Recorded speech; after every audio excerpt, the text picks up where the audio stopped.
एक जंगल में एक छोटा सा घर था जिसमें बकरी रेखा अपने पति और 6 महीने की बेटी जूली के साथ रहा करती थी। रेखा और बकरियों के घरों में झाड़ू पोछे का काम किया करती और उसका पति मार्केट में एक सब्जियों का ठेला चलाया करता था। वे दोनों सुबह ही अपने काम के लिए घर से निकल जाते और शाम होने तक ही घर को वापस लौटते थे। जूली दिन भर घर के अंदर अकेले ही बैठी रहा करती।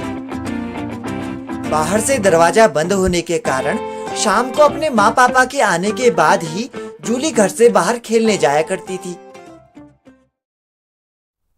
एक दिन जब जूली घर के अंदर ही अंदर बहुत बोर हो गई थी और पास ही की एक खिड़की में से बाहर झांक रही थी, तभी उसके दिमाग में एक बुरा बात आया। उसने उस खिड़की के नीचे से एक स्टूल रखा और उसमें चढ़कर जैसे तैसे घर से बाहर निकल आई।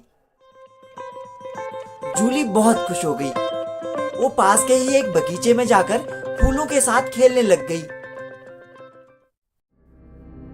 झाड़ियों के पीछे एक खूंखार भेड़िया कब से शिकार की ताक में लगा हुआ था।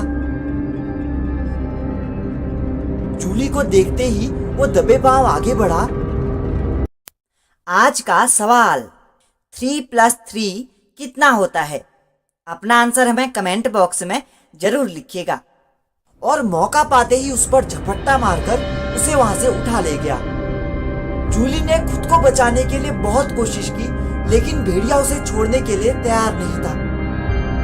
वो उसे सीधे उठाकर अपनी गुफा के अंदर ले आया। जूली बहुत डर गई थी। उसे पता था कि अब भेड़िया उसे मार डालेगा। उसे अपने घर से बाहर नहीं निकलना चाहिए था। वो ये सब सोच ही रही थी कि तभी उसकी नजर वहां पर रखी हुई एक बांसुरी पर पड़ी। भेड़िया उस बांसुरी को अक्सर बजाया करता था। जूली को अपनी माँ की बात याद आ गई। उसकी माँ ने उसे बताया था कि भेड़ियों को बांसुरी बजाने का बहुत शौक होता है। जूली ने अपनी जान बचाने के लिए थोड़ी सी चालाकी दिखाई। वो भेड़िए से बड़े नरम स्वर में बोली, चाचा, मैं जानती हूँ आप मुझे खा जाओगे, लेकिन मुझे मारने से पहले आप मेरी एक आखिरी इच्छा पूरी कर दोगे? भेड़िए ने उसकी आखिरी इच्छा पूछी तो जूली ने जवाब दिया, मैंने सुना है आप बांसुरी बड़ी अच्छी बजाते हो। मुझे ना बांसुरी की धुन बहुत अच्छी लगती है। आप थोड़ी देर के लिए मुझे बांसुरी सुना सकते हो? भेड़िए ने सोचा, अब शिकार तो हाथ आ ही गया है, थोड़ी देर बांसुरी बजा लेने में क्या हर्ज है। वो बैठ गया और उसने बांसुरी बजाना शुरू कर दिया। थोड़ी देर बाद जब भेड़िए ने बांसुरी बजाना बंद किया तो जूली उसकी तारीफ करते हुए बोली, अरे वाह, बहुत बढ़िया। इतनी अच्छी बांसुरी आज तक मैंने कभी नहीं सुनी थी।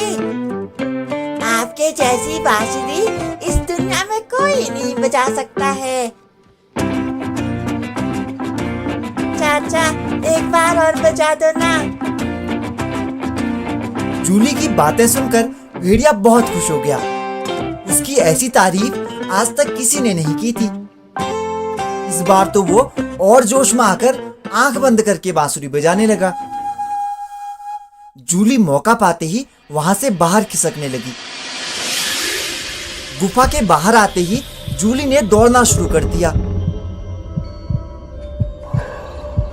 थोड़ी देर बाद जब भेड़िए ने बांसुरी बजाना बंद किया और आंखें खोली तो उसे पता चला कि जूली भाग गई है। वो गुस्से में उसी रास्ते से जूली के पीछे चले गया। यहाँ जूली आधे रास्ते में दौड़ते दौड़ते बहुत थक चुकी थी। ये सोचते हुए कि अब भेड़िया दोबारा वापस नहीं आएगा, वो एक पेड़ के नीचे बैठकर आराम करने लगी। मैं भी कितनी चालाक हूँ। मैंने भेड़िए चाचा को बुद्धू बना दिया। वो ऐसा कह ही रही थी कि तभी उसे भेड़िए के दौड़ने की आवाज सुनाई दी। जूली को समझ में आ गया कि भेड़िया फिर वापस आ चुका है। वो झट से खड़ी हुई और उसने अपने घर की तरफ भागना शुरू कर दिया। भेड़िया तेजी से उसी की तरफ आ रहा था। जूली का घर नजदीक था।